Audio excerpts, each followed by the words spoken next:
Hey everybody, it's James from Wealth Quest. Hey, Amy and I have been working through this whole coronavirus, confusion with our kids, and as we've been figuring that out and quite frankly stumbling through it, I just wanted to share some thoughts with you on some of the things that we've been doing because I think it's really important in this season that we not hide hard things from our kids. I think that is my tendency as a dad, is to protect my kids and protect my family from feeling hard things or dealing with hard things. And a lot of times I think that actually is counterproductive. I've shared in past conversations this idea that, I learned a while ago that when I thought I was protecting my kids by basically always being okay, what I was actually doing was distancing myself from them. I thought that I was protecting them. What I was really doing was preventing relationship. When I'm struggling and I'm worried and I'm concerned, if I let them in on that, they get to be in relationship with me and they get to help me with that.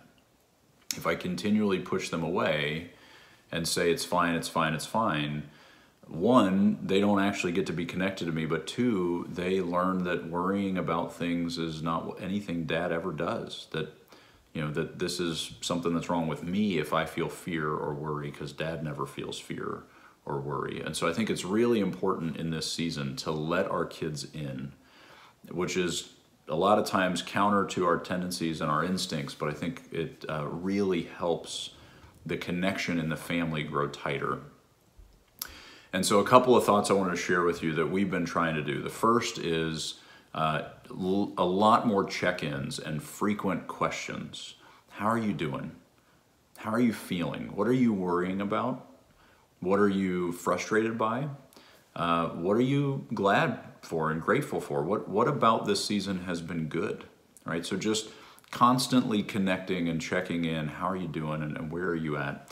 But then in return, if the kids respond with those same questions, what I've been trying to challenge myself with is show up the same way. Give them the vulnerable, authentic answer to those questions. Here's what I'm worrying about. Here's what I'm frustrated by. Here are the things that concern me. Don't hide that from them. I want my kids to have perspective of what's happening in this world without burying them in worry and concern about things that they can't control. And so what I've been trying to do is be really authentic, give very direct answers, talk in real terms, but not say what my mind is really ramping that up to. Don't exaggerate things. Don't turn it into a story about how terrible everything's going to be and how horrible it's all going to go. Just stay in the present moment. This is what we know. This is what's happening. How are you doing with that? As I tell you that, what are you feeling? What are you thinking? As a way to just stay connected and processing it together rather than separately and never talking about it. So regular check-ins, regular questions. But then the other thing that we've been doing is trying to be intentional about connecting our kids to their friends, to our family, to their grandparents, trying to get them access to those people that they care about to make sure they see normal. They're connecting back to those people and, okay, they're okay, we're good. So that they don't start to spin up a bunch of fear because they haven't talked to their grandma and grandpa and they don't know if they're okay, or they haven't talked to their aunts and uncles. And so we're trying to stay connected somehow through video chat, whatever the case may be, so that they have a regular check-in with them as well and they know they don't have to worry about them.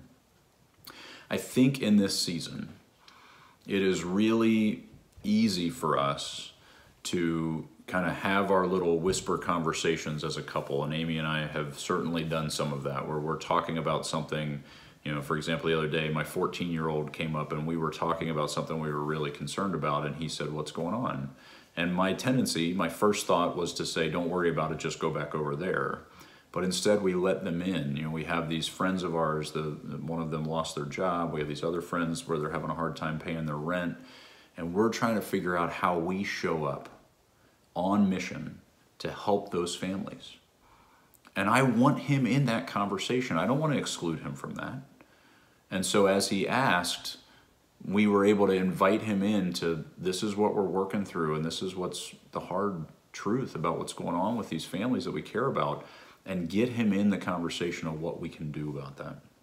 And so I just want to encourage us to not shy away from the hard conversation. This is an opportunity for us as families to talk about the hard and to face what's really going on without overburdening our kids with worry and fear.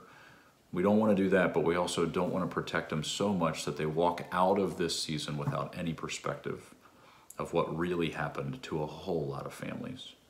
And so I just want to encourage you to step in, engage in this conversation. Don't shy away from it. I hope you have a great week and have some great conversations this week. We'll talk to you next week.